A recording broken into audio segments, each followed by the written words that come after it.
I see her down the hall. Business suit, professionally styled hair, tasteful accessories. She slumps, as though without the counter that wraps around the hospital reception desk, she wouldn't have the strength to stand. She gasps and then mumbles something. It sounds like, I don't know what to do. Another deep breath, a sob. Will somebody please tell me what to do? My feet had been where hers were, and I knew. For the first time in a long time, I knew what to do. For me, it started when my son returned from 5 months of international travel.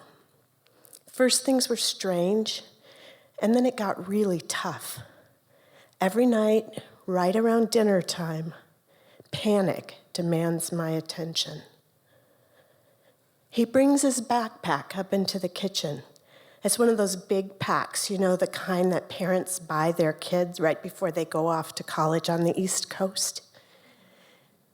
He goes into the pantry, and though the pack is stuffed to the point of seams ripping, he grabs a can of beans and a cast iron pan and jams them inside.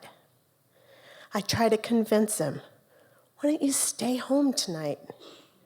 On Mother's Day, I stoop to begging him to ignore the setting sun. But he leaves that night. He leaves every night, always at night, always through the back door. He says he's not worthy of using the front door anymore. One night I go in the kitchen and I see that big backpack, and I don't see him. He comes out of the pantry with his arms full of cans, trying to fit them all inside. Unable to convince him to stay home, I slide down the wall to the floor, weeping.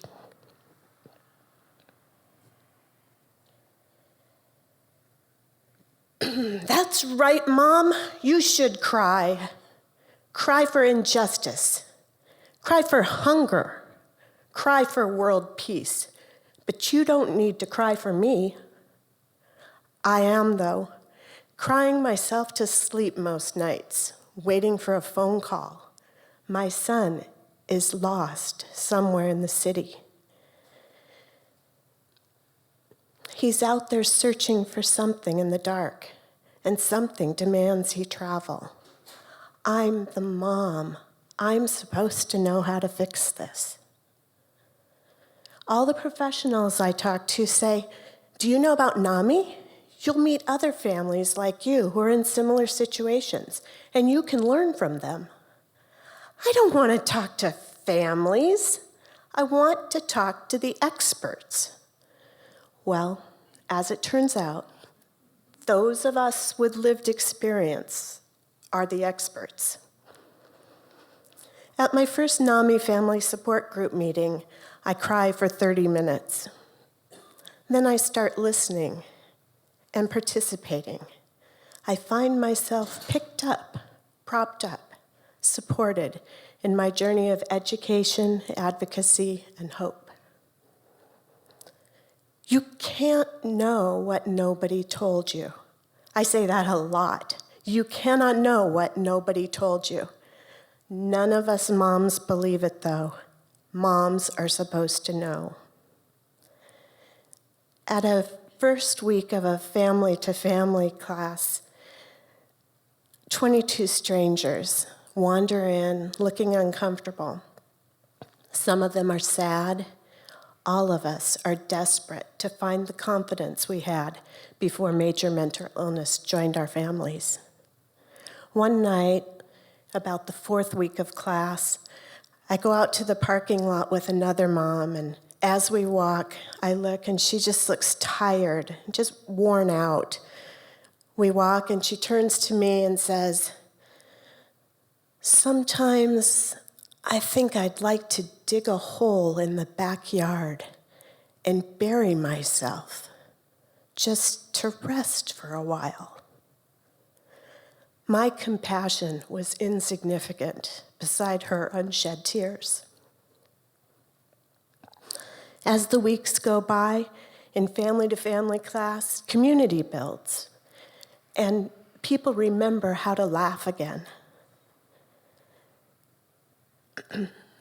We start to make friends, and we start to know in a place where it's safe to talk about what's really going on in our lives. Now I volunteer for NAMI. I lead family-to-family class. I facilitate support groups. I'm a state trainer, and I served on the NAMI Washington Executive Board. It's 2019, and I'm leading a family-to-family class. We're talking about stigma. I tell a story and then ask for a show of hands.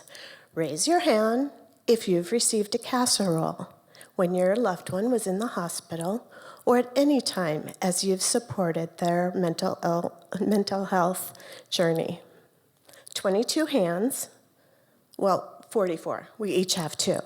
44 hands do not move. I've been leading family to family for a lot of years, and I ask that question at every class.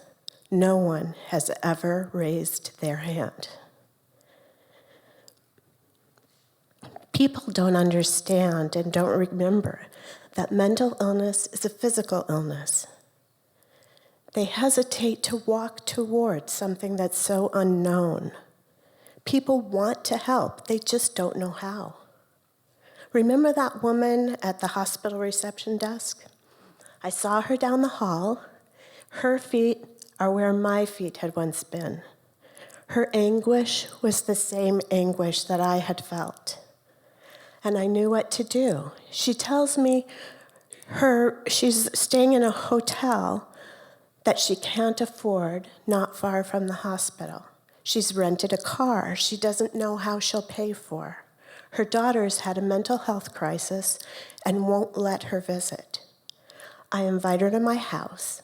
She follows me home, and I feed her a plate of leftovers. They weren't even good leftovers, but we talk and take comfort from one another. 2 moms who are beginning to understand that this may be our new version of normal. After I met her, it was clear that I did not know enough. I take classes so I can teach classes.